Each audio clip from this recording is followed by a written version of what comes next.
we go. Good morning, ladies and gentlemen. My name is Todd Letts. I'm CEO of the Brampton Board of Trade. Welcome to our annual Municipal Issues Forum. Today, our guests are Mayor Patrick Brown, Councillor Santos, Councillor Medeiros, and Councillor Williams. Thank you all for joining us here today. This is a time in our annual calendar that we look forward to sharing ideas and having a great discussion about the growth of our community with our local councillors and mayor. As viewers know, the Brampton Board of Trade is an independent nonprofit business association dedicated to the success of its members, growth of the economy, and continued contribution to the prosperity of our community. Brampton Board of Trade members employ more than 45,000, or in context, the Board of Trade members provide more than 1 in every 3 Brampton jobs. Together, the Brampton businesses have positioned this organization as the go-to organization to providing a voice for Brampton's business community, connections with suppliers and customers,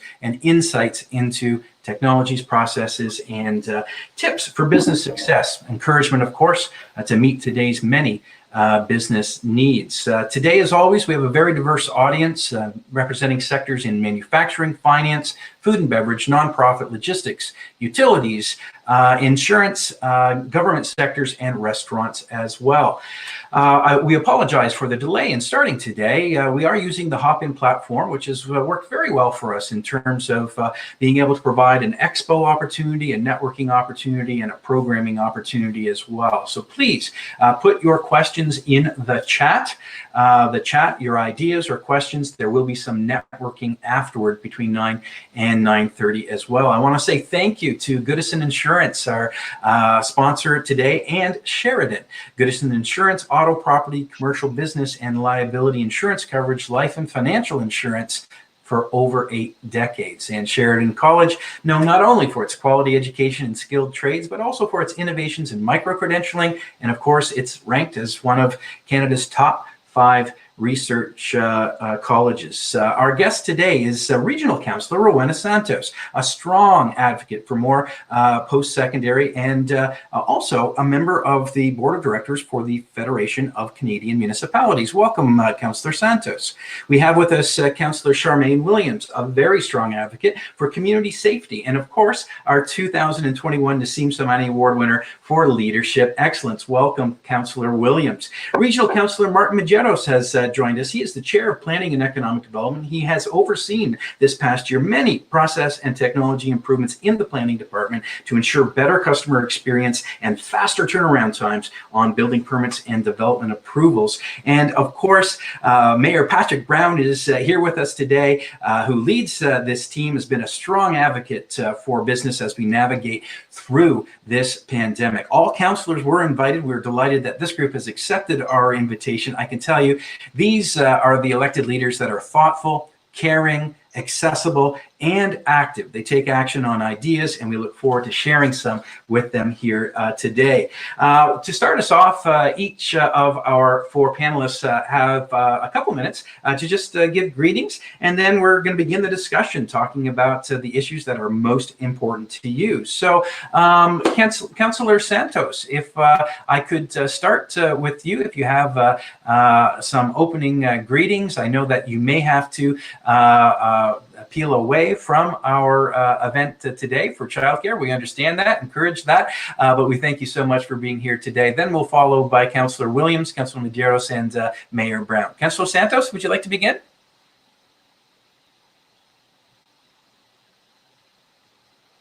Oh, okay. Councillor Santos may be on family duty at this moment. Hopefully she'll be able to join us soon. Councillor Williams, can you please opening remarks? Yes, thank you so much, Todd. Thank you, Brampton Board of Trade, for having all of us on here today, discussing some of the key issues. We know COVID has been a significant impact to our city, but we put our residents first. And I think you see that in everything we do, everything we talk about. Brampton is a wonderful city with wonderful people, and it's growing. And so, you know, I'm here. It's my first term on this council. It's been amazing. It's been such a learning experience. And, you know, the ones who have taught me the most are the people who live right in our city and who are at the door, and all of you watching as well. So getting as much feedback as we can from you, what we need to do, are we on the right track, is so important. It's important for us to be humble and make sure we're listening to all of the ideas and the strategies and seeing what we can implement. So thank you so much for your voice. Thank you for this platform, Todd, and I'm looking forward to a great discussion. Thank you, Councillor Williams. Councillor Medeiros, opening remarks? Thank you very much. Good morning, everyone. And certainly it's always a pleasure to be here with the Brampton Board of Trade. I think I'd like to extend my thank you actually to the Brampton Board of Trade, especially during a time when small businesses are looking for a voice.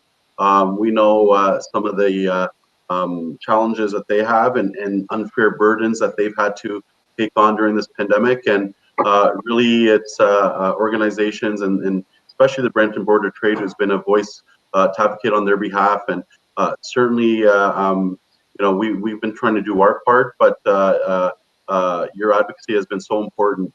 Also, I just want to recognize is it's very interesting over the last 3 years, especially when Mayor Brown's come to the city, really has made us laser focused on being competitive as a jurisdiction. Freezing taxes for the last 3 years, being aggressive in foreign direct investment. So really, the city of Brampton, for where, my first term of council, where we are now, we've really sort of aligned ourselves and been a lot more, let's just say, focused and fierce in terms of looking for investment. So I'm looking forward to today, and please, we're on the hot seat and no softballs today. So I'm looking forward to the robust discussion. Thank you, Councillor Medeiros. Focused and fierce. I like that characterization. Mayor Brown, leader of the team, opening remarks. Well, thank you, Todd, and thank you, Councillor Williams, Santos, and Medeiros as well for being part of this conversation. I want to say, obviously, business leadership does make a difference, and the advocacy of the Board of Trade has been critical, whether it's on economic development, tax competitiveness, building infrastructure. This partnership is really valued. What I would open up in saying today is I understand that our health recovery is a linchpin for our economic recovery. And part of my focus right now is hospital capacity and vaccines. And when I say hospital capacity, we're in active conversation province and the leadership at Osler to make sure we get that new hospital that we have. We get that hospital phase 2 of completed. The second thing is for us to have all these restrictions lifted and for businesses to be able to flourish.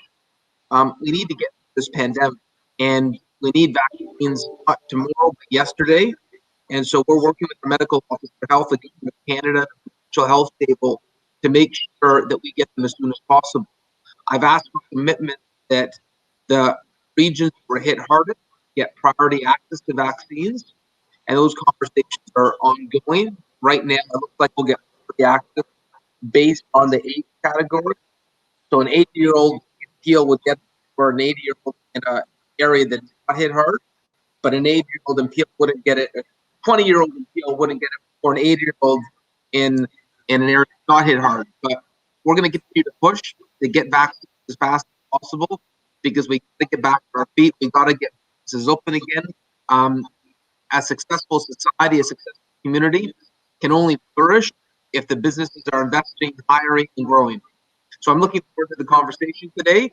As always with the Board of Trade, I'm not going to be able to stay on the whole call because I've go to Montessori with Theodore, but looking forward to the conversation that I can time that I'm with you.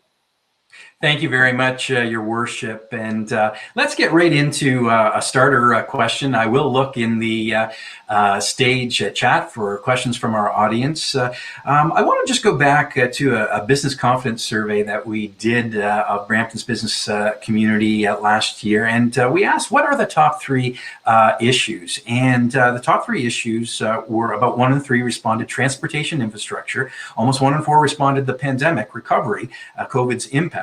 and about 1 in 5 responded access to talent and skilled labor. We were surprised that transportation infrastructure was above COVID, but COVID and the impact now that we were a full year into operating restrictions certainly is the most urgent matter. I'm going to share a bit of context about the impact that COVID has had on our business community, and then I'm going to ask each of you to respond to a couple of questions. I'm going to outline the questions now. How can we work together, Brampton's business community, through the Board of Trade and with Council to reform and ease the burden of these operating restrictions? It's certainly a very challenging, that is quite a challenge for our elected leaders, for our society, to ensure that we beat back COVID, that we save lives, that we get people vaccinated. But doing so without crippling the economy and businesses. And the second part of that question is, how can the economic recovery strategy and action plan that the city's put together address those needs, not only with COVID, but transportation infrastructure and the access to talent and skilled labor. So I think most of us know that the pandemic has been very uneven in its impact, and a lot of businesses have seen their revenue severely restricted. There's growing frustration, desperation, some might say, among thousands of business people here in our own community. The Brampton Board of Trade is advocating to the provincial government to change the operating restrictions framework. It doesn't seem to be working. We've had a pretty severe second wave. Looking at the numbers in the last couple of days, we might be heading into a third. And that means that a lot of businesses right now have seen that the last 3 months have been particularly difficult. A lot of businesses are inactive. Many have maxed out the credit cards, the debt load, etc. So I'm asking each of you, what can we do together to ensure that this blunt instrument of predicting, defining what products are essential, what products aren't, what businesses can open, what businesses can't. Can we work together to refine this so that more businesses can act responsibly as they are, but if they act responsibly, remain open? How can we work together on reforming the operating restrictions, and what else in the economic recovery strategy might address these top needs that have been identified by Brampton's business community? Well, Todd, maybe I could jump here first and say thank you for your advocacy on changing some of the operational restrictions. And I can tell you that we feel the same way. The regional council, the Council Medeiros is part of, we voted unanimously asking Dr. Lowe to move us into red, make that recommendation to the provincial table.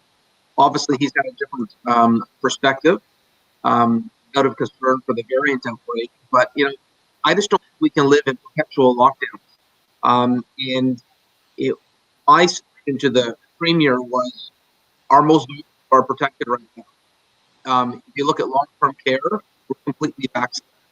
Right now, we're in the process of vaccinating everyone for 80, and our hospital capacity is the best it's been in months. And so at some point, you have to say a society cannot be completely closed economically in a perpetual manner. And so I do hope we're going to see some of these restrictions lifted. We're going to continue to push. I know the gray zone is an incremental improvement, but it's very incremental. And I have to say, my heart goes out to some of our retailers, because this lockdown's been uneven. You can, like, retail's now allowed to be open with a small capacity, but I couldn't give them an explanation why the problem was keeping Walmart and Costco open, but a small retailer was being closed. And I think every decision needs to be transparent. The science needs to support it. And when you're selling the same product, I struggled with some of these restrictions. My heart goes out to our businesses. In terms of looking forward, I would say, just like it was in 2009, there was a robust infrastructure stimulus program that had significant economic stimulus. And I believe this is the perfect time for them. I'd be looking at major projects across the country and to say, I want to see construction spin-off jobs. I want to see the spin-off jobs that frankly affect restaurants and stores and everything across the board. And there are projects in Brampton that would be right for that type of infrastructure. We've got the Center for Innovation, we have Riverwalk, the new transit facility, LRT expansion, rapid bus transit. We presented a list to the government of Ontario and the government of Canada where we have not a few hundred million, we literally have billions of dollars shovel-ready projects. There seems to be an appetite for an economic stimulus program post COVID, and I think that's for business because a construction project simply doesn't. A construction company, the spin-off of that transit to that infrastructure project usually is 220, and we're going to be pushing that. Thank you, Your Worship. Your response is, I think, resonates very well with the business community in terms of immediate impact to really challenge the current system that we have. And for viewers today, we have in our chat a letter that the Board of Trade sent to the Minister of Small Business encouraging a reform of operating restrictions to a responsible business protocol. So thank you for supporting us in that, Mayor Brown. And I think that's probably something that we can work together with Council through March and April to bring about as soon as possible. Your response also talked about the economic recovery strategy and the priorities that Council has just established recently. And Justina, maybe you could flash that up on the screen, Council's priorities, as we ask Councillor Medeiros to respond to this question about immediate reforms, how we can work together, and how the economic strategy can help us through. Go ahead, Councillor Medeiros. Thank you very much, Todd. And in terms of our economic recovery, we did endorse a strategy, I believe it was May of 2020, which essentially it's around 4 cornerstones and around innovation, technology, and entrepreneurship, with the expansion of the Brampton Entrepreneur Center, and providing more support and investment in terms of arts, culture, and tourism and infrastructure. So just for example, at our Brampton Entrepreneur Center, in terms of expanding our service, we've provided over $236,000 in grant funding through Starter Company Plus. We've engaged more than 10,000 participants through 220 virtual events and seminars. We've provided more than 1,194 client consultations. And then we have a lot of ongoing teletown halls and so on. In terms of, I don't know if, I think some of your members would have participated in our Supporting Local campaign. And I know Council was very supportive in really promoting, for example, Brampton restaurants. And we had over 60 restaurants who participated in this. And also, you know, just as Mayor Brown had talked about, and when we were talking about how are we advocating for the uneven burden, the inequitable burden on small businesses. You know, recently on last week we had a roundtable. Sorry, I hear an echo.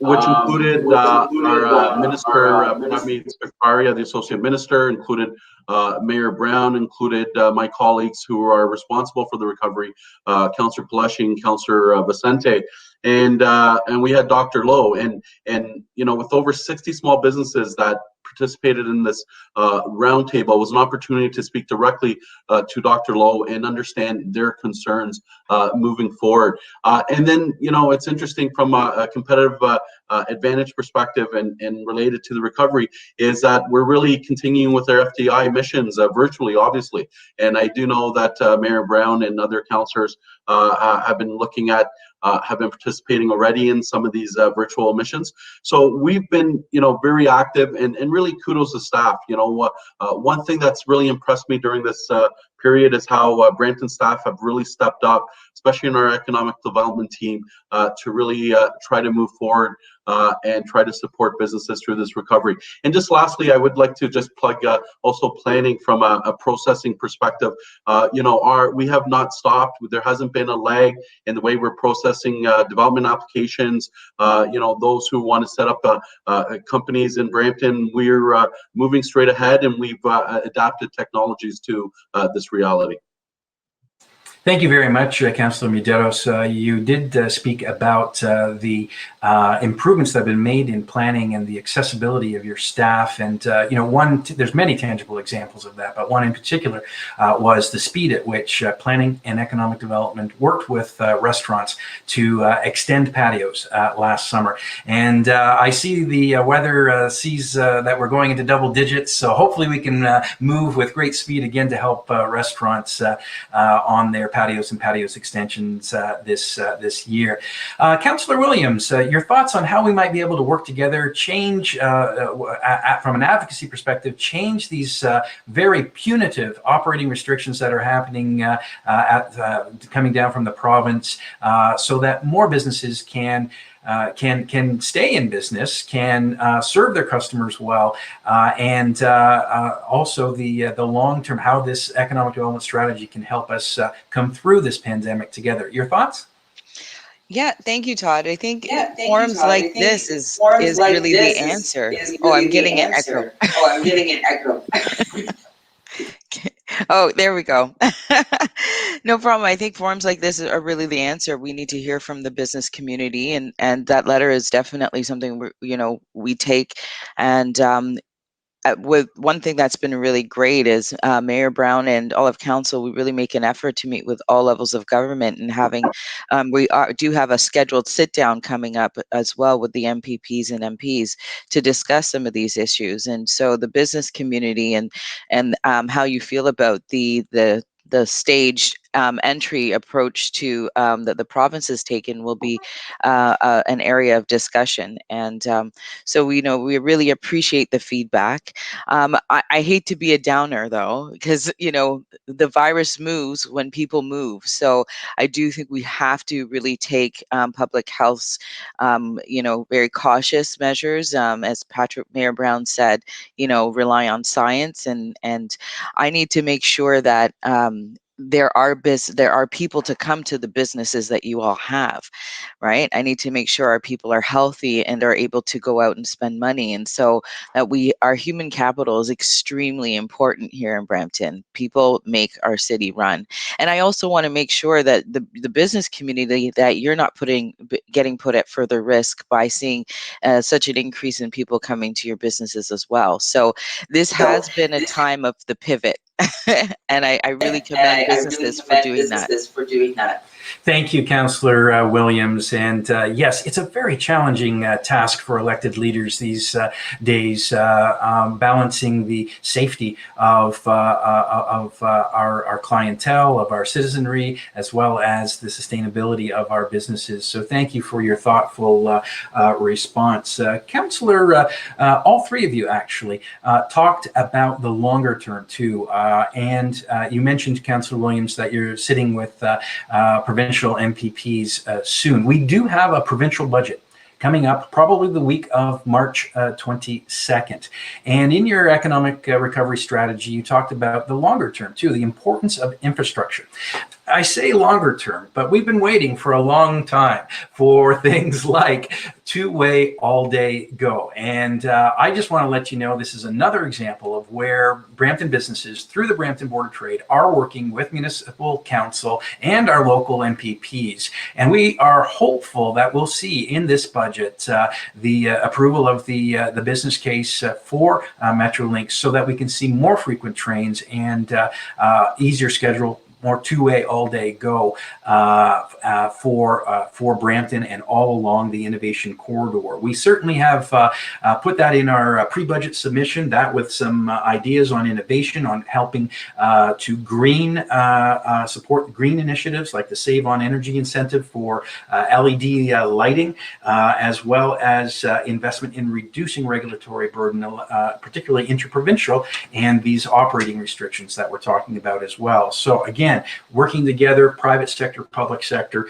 we've got Brampton on the move. Here's my question to each of you. How will the province now be able to support strategic projects like our new hospital, Riverwalk, the Queen Street BRT, given the financial position and the impact that COVID has had on the province? What are your hopes for this provincial budget that's coming out in the end of March, and the federal one that's going to be following close thereafter? Mayor Brown?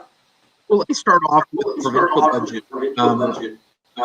There are two big priorities the city has, and I've had conversations with respective ministers and our local MPPs on for the provincial budget.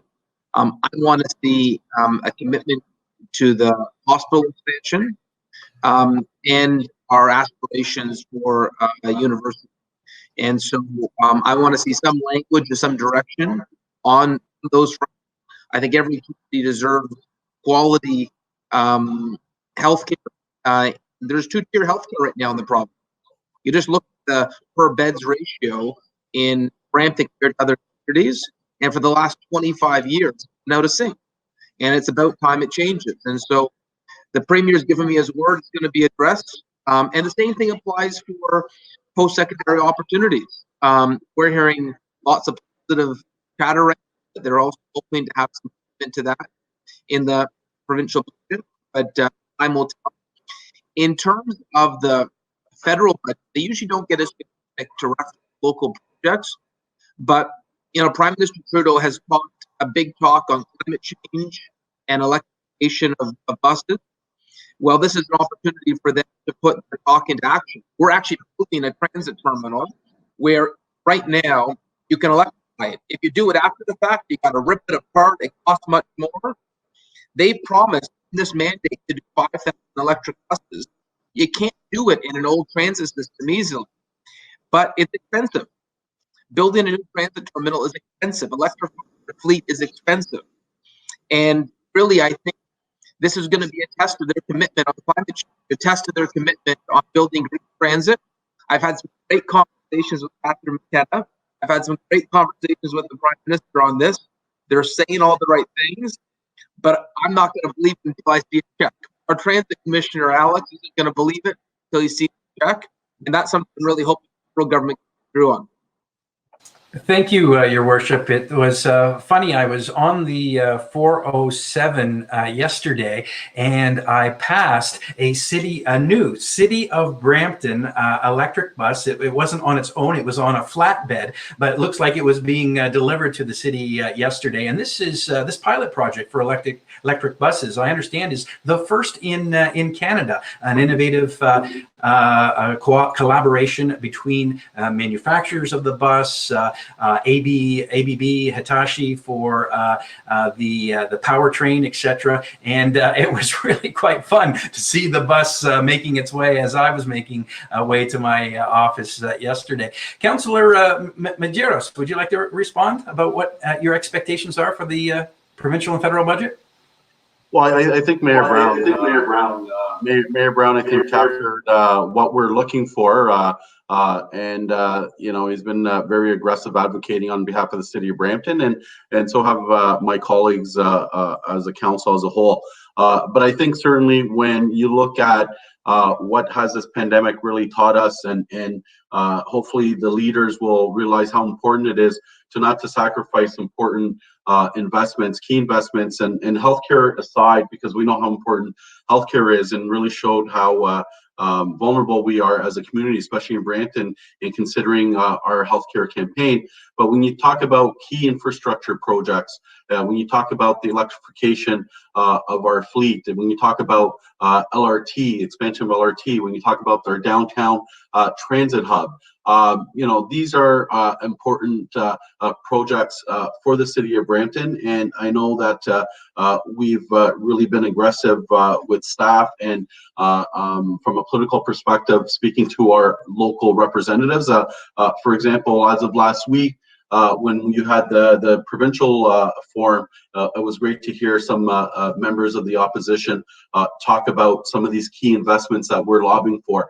So I'm hopeful. I would think that obviously there's going to be some financial rigor and a dose of reality, understanding some of the sort of negative impact on the coffers it's had. But you would just hope that they realize key investments in education, key investments in healthcare, and key investments in transit won't be sacrificed. And from an infrastructure perspective, so I'm hoping that they will realize that you can't compromise the future by holding back. And right now, I think this pandemic has really taught us on how we have to sort of kickstart, especially a lot of areas of innovation and dealing with the environmental impact and moving forward. So just to sum it up, fingers crossed, and I am hopeful that there will be a couple of key announcements for the city of Brampton. Thank you, Councillor. And Councillor Williams, your thoughts with respect to the upcoming provincial budget and soon to follow federal one. Yeah, thank you. I think Mayor Brown and Councillor Medeiros said it very well. And Brampton has been left behind for so long, but I think with this term of council, we're like that itch that's never going to go away. And so if we don't show me the money, that's what I want to say coming out of these budgets. If not, we're just going to keep on scratching and getting after our provincial and federal governments to invest in the city of Brampton. It's catch up now, right? So I want to see the checks, but if not, I think how aggressive we have been is a good indication of how we are going to continue to be if we're not seeing the investment in Brampton. We deserve it. Our residents deserve it, and so now is the time. Well, thank you for that inspirational call to action. And you're right, show me the money. I'm really liking the theme that we have here today from our councillors, focused and fierce. And look at the tag team action that we've got here. I understand the mayor's had to drop off for daycare, but Councillor Santos has joined us again. Councillor Santos, can you hear me? I can hear you. Can you hear me? Oh, thank you. Yes, we can. Thank you so much for joining us this morning. And it's so wonderful. I know that you're a strong advocate for us at FCEM, the Federation of Canadian Municipalities.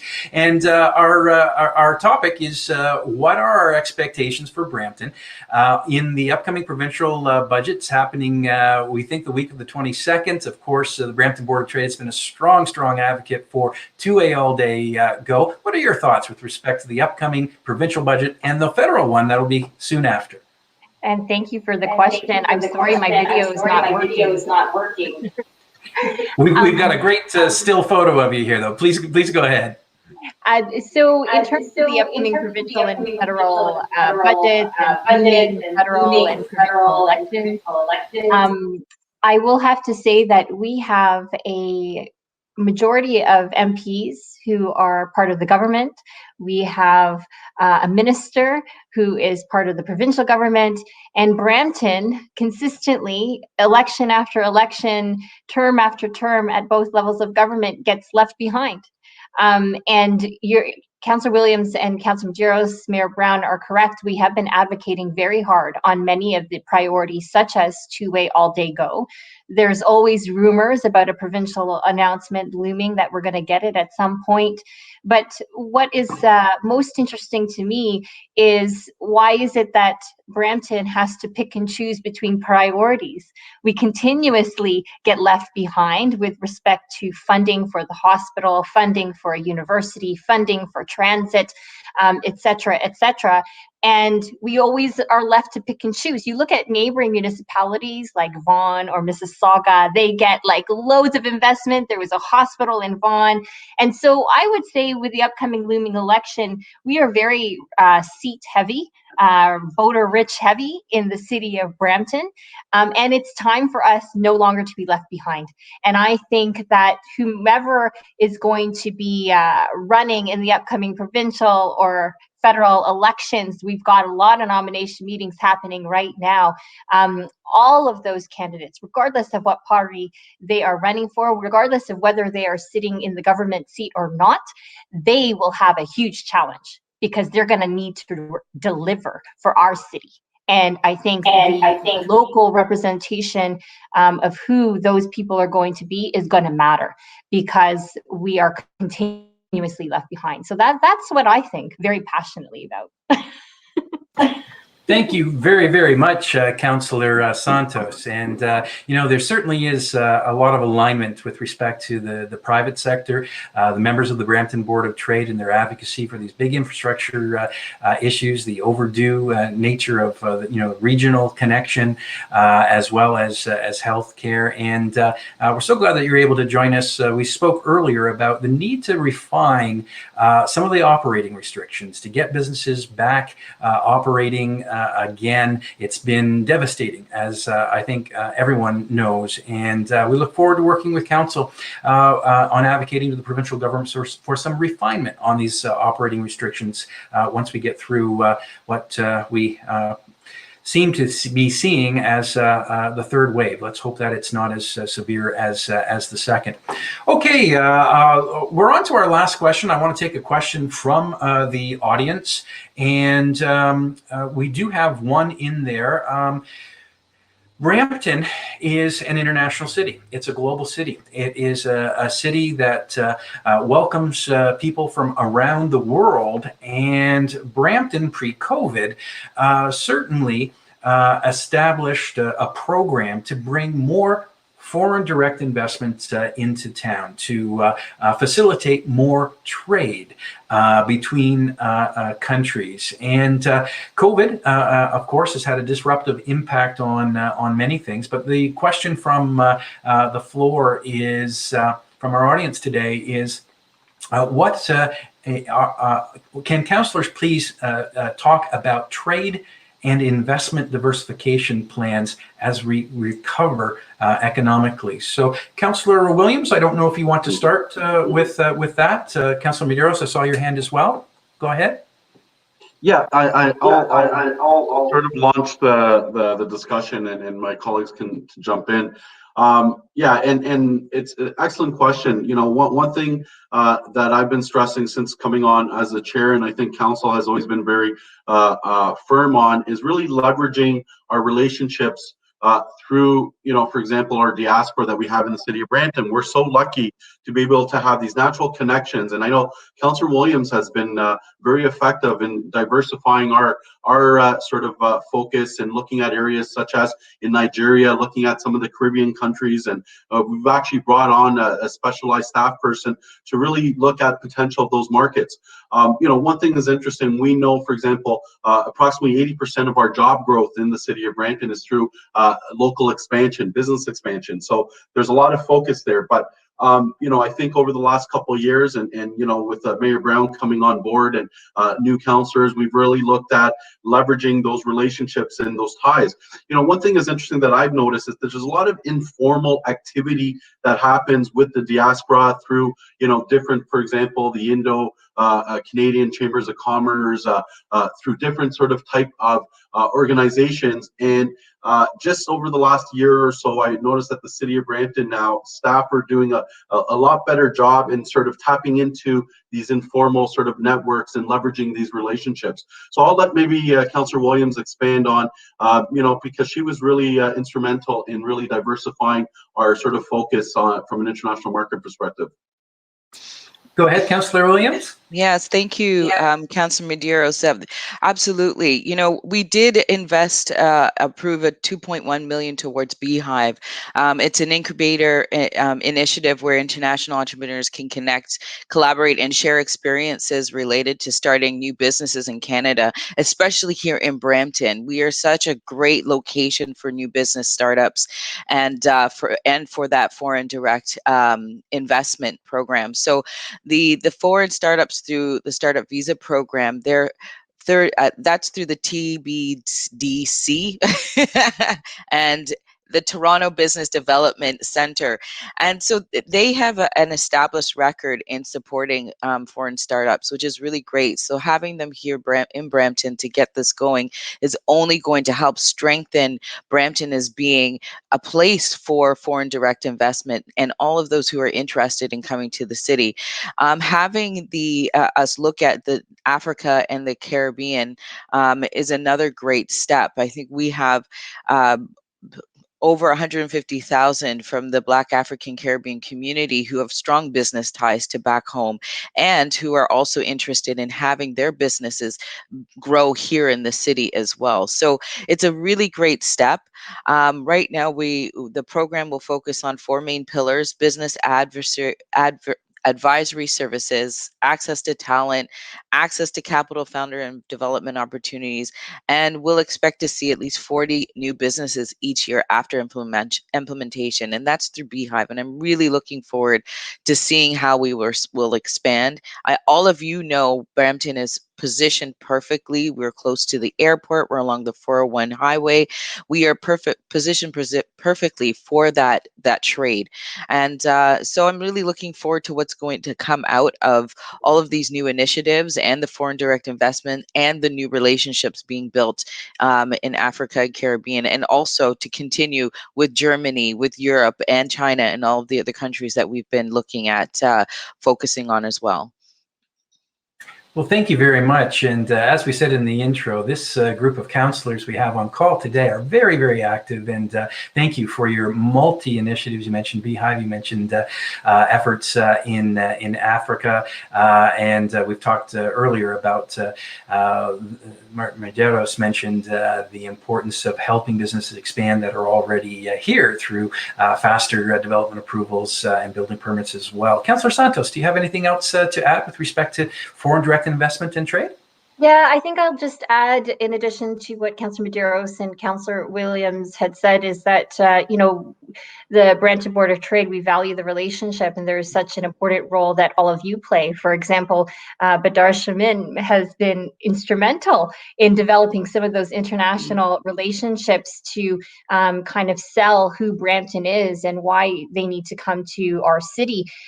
We've been also building the pipeline specifically with Japan, for example. We had our first virtual FDI mission through Claire Barnett and Economic Development with the mayor to start harnessing and developing a relationship there. And then the only thing that I will add, with all of the buzz and innovation happening within our city, many of these relationships do take time.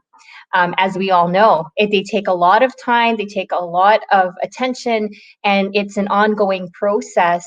And certainly during COVID-19, some of those face-to-face connections, in-person trade missions, etc., have been put on hold.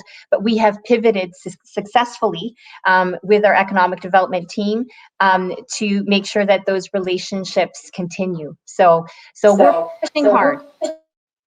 Councillor Santos, you certainly are, and you make a couple of very good points. One is that despite the disruption with COVID, your economic development team continues to reach out virtually.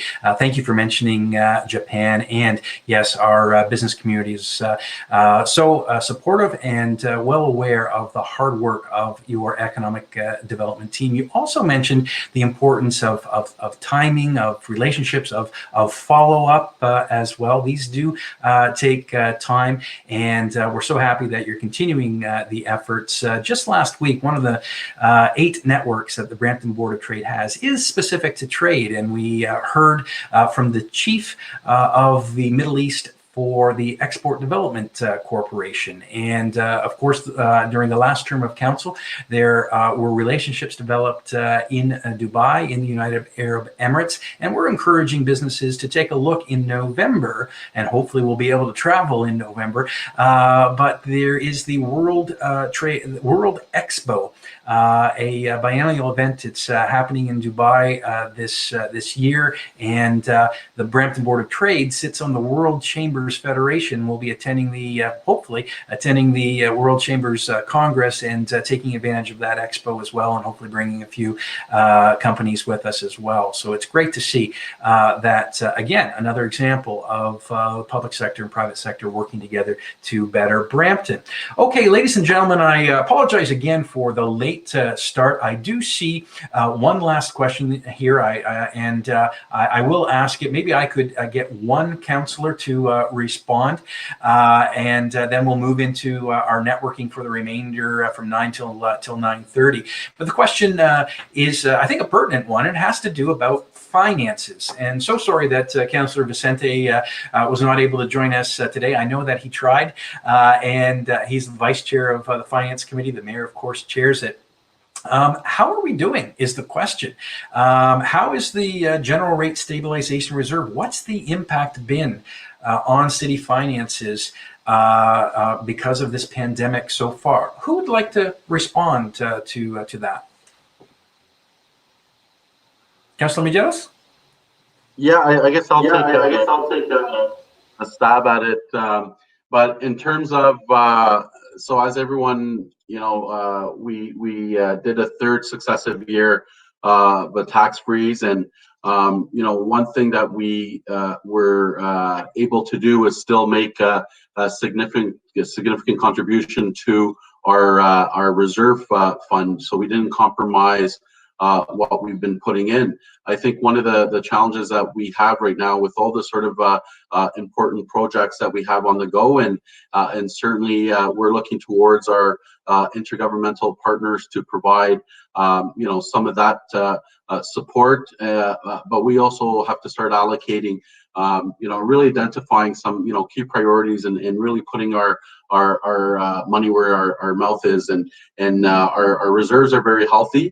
But it remains to be seen on in terms of how we start allocating to different buckets, and really trying to leverage those type of investments to, or leverage those type of investments to work with our intergovernmental partners so they can sort of make their contribution. So in terms of where we are as a municipality from a financial perspective, I think that we're very healthy, and really recognizing councils of the past for their strong financial discipline, and we're continuing on that vein. But we know that we have healthy reserves, and we managed to maintain our infrastructure levy, which is very important.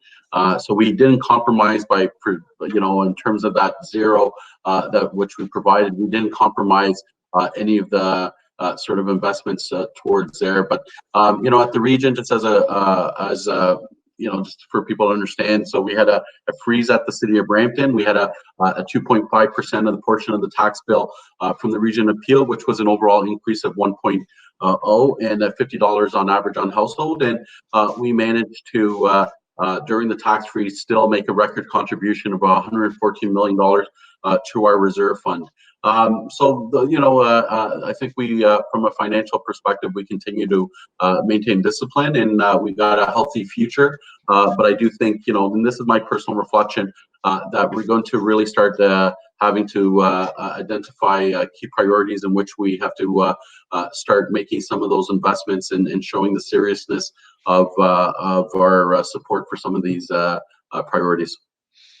Fantastic. Thank you, Councillor. Yeah, go ahead, Councillor Williams. No, I was just going to echo what Councillor Medeiros was saying, and I do think we have another Medeiros in our finance department who's really got a great handle on our finances and keeping us very well informed, even though we might not have the numbers off the top of our head right now, but we do have places that we can access them, and which is so important. And so Mark Medeiros in our finance department has been excellent.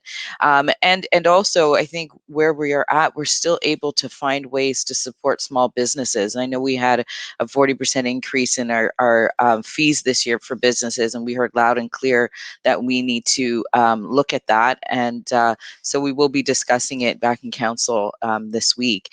And so, all the time, I think it's a really great for us to continue having a conversation about finances, because budget is going to come up again, and we need to really look at whether we can do zero again. But it's also for us to be saying to our provincial leaders that we're going to have to get some supports in order to make sure that we are not faced with some serious financial difficulties for the city. For sure. And now, if I'm just going to jump in, sorry. And now more than ever is the time for us to tighten our belts, especially since many of our residents and businesses are having to do the same given the pandemic. But certainly FCM board meetings are happening this week. It's why I'm triple booked this week, almost every single day. And we're going to be talking about the Safe Restart agreement and how we need support from our other levels of government, provincial and federal, in order to help us with some of the loss in revenue as well as operational costs. So I'll be at that table this week doing that.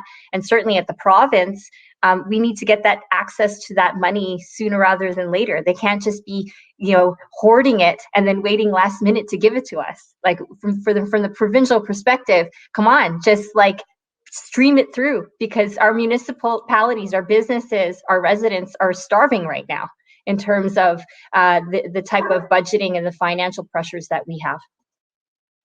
Thank you, Councillor Santos, and thank you for underlining the urgency, and your advocacy efforts together with the private sector have brought results. I think just last week, $23 million investment from the province into transit, much needed to support transit. So very important to keep our economy going, and so many good things happening with Brampton Transit these days. So thank you, everyone, for your attention today, for your questions to councillors. Thank you, councillors, for your very thoughtful, caring, and action-oriented responses. I did promise to give each of you just 1 minute with a closing remark. I remind people that we will be open. This platform will be open until 9:30 for additional one-on-one networking.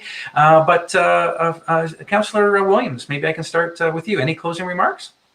Yeah, thank you so much for having us today, and being able to talk about some really key issues that our city is faced with and will be faced with. And so I'm taking away some, important, thoughtful areas to be considering as we go on, and a reestablished sense of commitment to really advocate and push at the province and the federal government for the things we need. So thank you for this platform, and anybody, they can reach out to us at any time.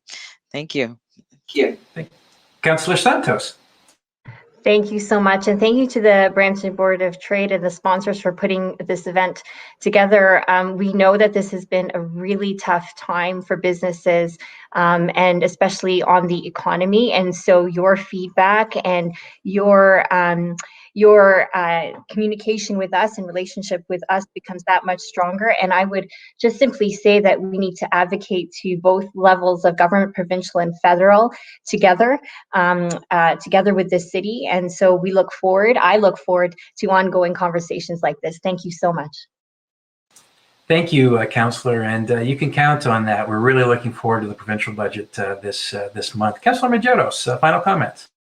Yeah, ditto what my colleagues all expressed, and I think more importantly, this pandemic has really highlighted how important, when we talk about collaboration and partnerships before, they were sort of often overused words, but really in a time of need, really coming together and not taking, for example, our relationship with the Brampton Board of Trade for granted. It's never been more important for us to be more cohesive, and certainly, as I said from the onset, your voice is so important for us. It helps guide our work and what we're doing, and then it's always important sort of gut checks, and in terms of, are we on the right path? What can we be doing better? Because sometimes we often work within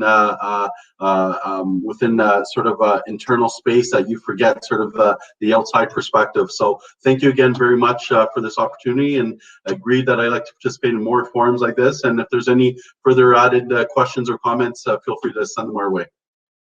Thank you, Councillor Medjeros and Councillor Santos and Williams. On that note, April 9th, we sit down with our federal MPs for a conversation about many of the same issues and the federal contribution to moving Brampton forward faster. That's April 9th at 8 a.m. We encourage everyone to attend. Are you looking for inspiration? Well, view from the top. Bob Peacock and Joe Jackman of LMAG will outline the LMAG way. This is a Brampton success story. LMAG Aluminum, April 15th, 8 a.m. Learn more about their succession from Bob to Jack. From Bob to Joe, as well as their investments here in Brampton, their investments in the United States. Lots of learning lessons, an inspirational story. Hope to see you April 15th, and I believe that is 11 or 11:30 start. You can see it on bramptonbot.com. That's where you can register. Tomorrow we have our Connect Work at 9 a.m. That's where Brampton business women meet, coming off a very successful Inspire Her event last week in celebration of International Women's Day. Our open door discussion this week is tomorrow morning at 8 a.m. If you've got a business issue, come on in. We open doors for you. Try to bring links for you to suppliers, to customers, or maybe you have an advocacy issue. Bring it to the table, and we're happy to advocate on your behalf. Business Excellence Awards deadline nomination, March 15th. The nomination forms are online, easy to fill out. If you received excellent service from a supplier, a customer, be sure to nominate them. It's easy to do. And of course, our Business Excellence Awards are May 6th, the evening of May 6th. We had a lot of fun last October in our virtual event. We're going to go virtual again. We're going to have some special surprises in there for you. It's going to be fun. It's going to be inspirational, and we hope to see you there. Thank you again to the Brampton Board of Trade team, to our councillors and Mayor Brown, and we look forward to seeing you really, really soon. Please stay online if you like for some networking. You can go to your networking icon for some one-on-one, or visit the expo, learn a little bit more about Brampton Board of Trade or our sponsors. Thank you, Goodison Insurance. Thank you, Sheridan. And thank you, councillors. We'll see you again real soon. Bye now.